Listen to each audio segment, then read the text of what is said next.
जी अस्सलाम वालेकुम। Welcome to my YouTube channel. मैं हूं सलमान।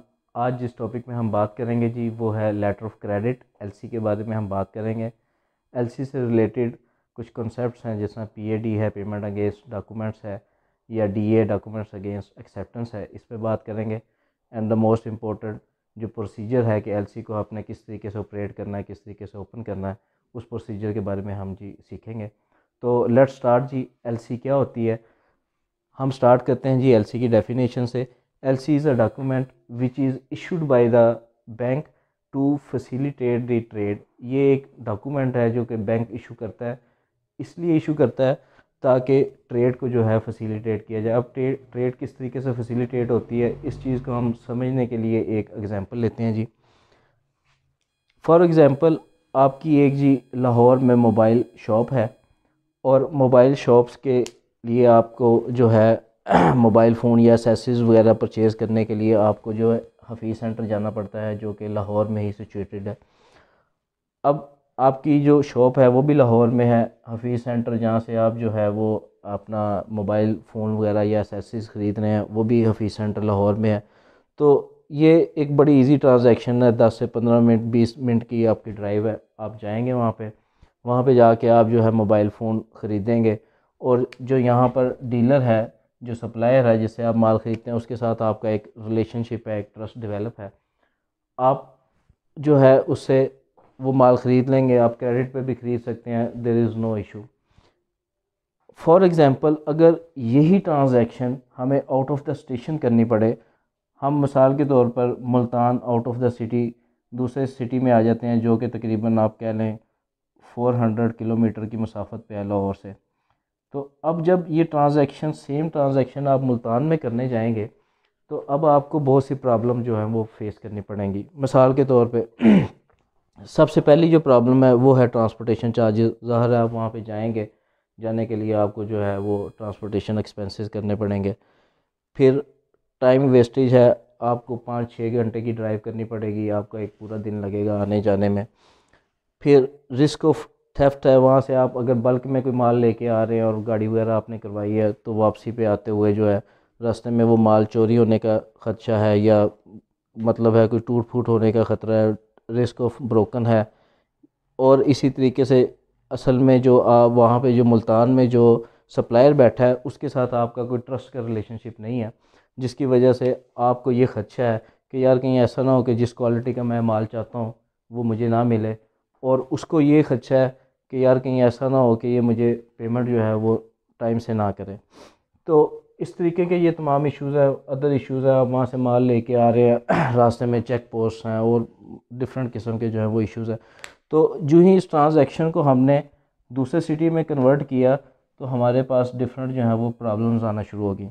अगर इसी ट्रांजैक्शन को हम मज़ीद आगे ले जाते हैं, आउट ऑफ द प्रोविंस चले जाते हैं, कराची में चले जाते हैं, तो इसी तरीके से ये प्रॉब्लम जो है वो मज़ीद इसमें प्रॉब्लम्स कुछ ऐड होना शुरू हो जाएंगी। अगर इसी ट्रांजैक्शन को हम आउट ऑफ द कंट्री ले जाते हैं, इंपोर्ट एंड एक्सपोर्ट करते हैं, तो वहाँ पर जो है प्रॉब्लम्स डेफिनेटली वो और होंगी। मिसाल के तौर पे हम कहते हैं जी कि एक इंपोर्टर है और एक एक्सपोर्टर है, ये दोनों जो हैं जी एक ट्रांजैक्शन करना चाह रहे हैं। मिसाल के तौर पे मैं कहता हूँ जी 10,000 टी शर्ट्स का एक ऑर्डर है। ये एक ट्रांजैक्शन है जो इंपोर्टर और एक्सपोर्टर के दरमियान में होनी है। अब यहाँ पे जो सबसे बड़ा इशू है वो है जी ट्रस्ट का इशू। इंपोर्टर जो है वो एक्सपोर्टर को नहीं जानता, एक्सपोर्टर जो है वो इंपोर्टर को नहीं जानता, उनका जो है वो आपस में कोई ट्रस्ट का रिलेशनशिप नहीं है। अब इसको ये ख़तरा है कि कहीं ऐसा ना हो कि मैं इसको जो है वो पैसे दे दूं और ये मुझे जो है माल ना भेजे, और इसको ये इशू है कि कहीं ऐसा ना हो कि मैं पहले माल भेज दूं और बाद में यहाँ पे जो है यहाँ से पैसे ना आए। तो ऐसी सूरत हाल में इन दोनों के दरमियान में जो है वो बैंक इन्वॉल्व हो जाएगा। इन दोनों के दरमियान में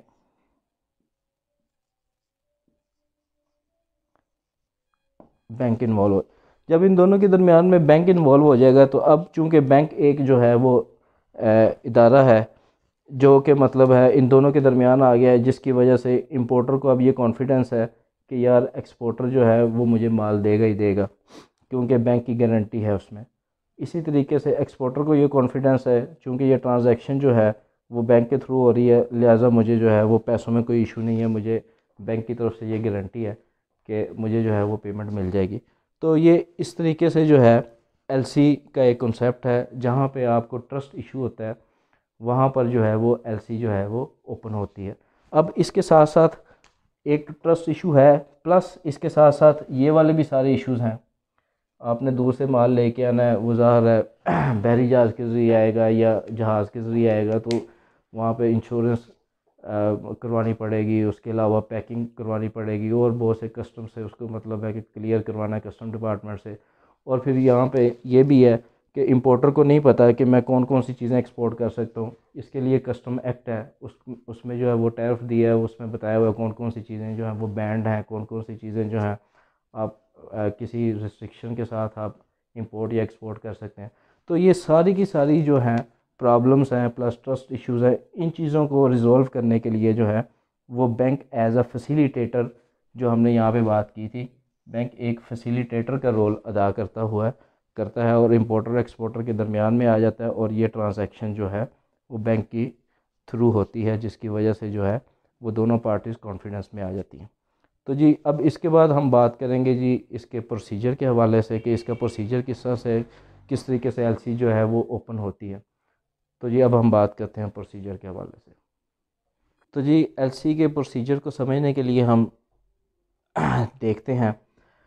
ये है जी, एक इंपोर्टर है और ये एक एक्सपोर्टर है।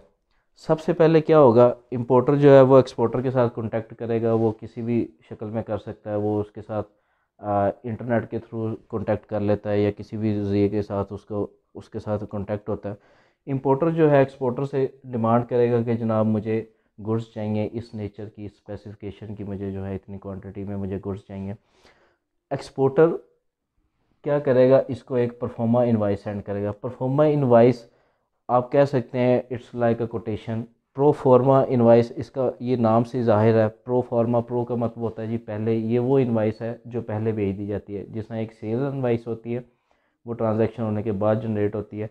ये परफॉर्मा इनवाइस है। ये अभी चूँकि एक्सपोर्टर ने माल तैयार करना है, अभी एक्सपोर्टर को नहीं पता कि मेरे इस पर कितने एक्सपेंडिचर लगेंगे, इसके ऊपर कितनी लेबर लगेगी, कितने ट्रांसपोर्टेशन के एक्सपेंसेस होंगे। इस वजह से वो एक प्रोफोर्मा इनवाइस बनाता है जिसमें वो अपने एक्सपीरियंस की बेस पे जो है अमाउंट को कोट करेगा। वो अमाउंट एग्जैक्ट नहीं होती, इसलिए इसको प्रोफोर्मा इनवाइस कहते हैं।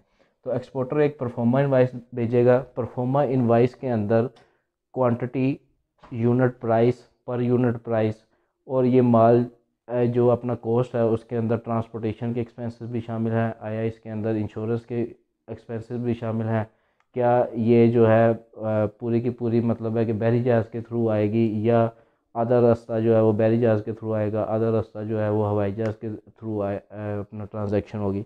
ये सारी की सारी चीज़ें जो हैं परफॉर्मा इनवाइस के अंदर होती हैं। तो एक्सपोर्टर जो है वो परफॉर्मा इनवाइस भेजेगा जी इंपोर्टर को। उस परफॉर्मा इनवाइस को इंपोर्टर जो है वो लेके जाएगा अपने बैंक के पास, और उसको अपने बैंक को कहेगा कि जनाब मुझे इस परफॉर्मा इनवाइस की बेस पर एलसी ओपन करें। लिहाजा ये बैंक जो है वो एलसी को ओपन करेगा।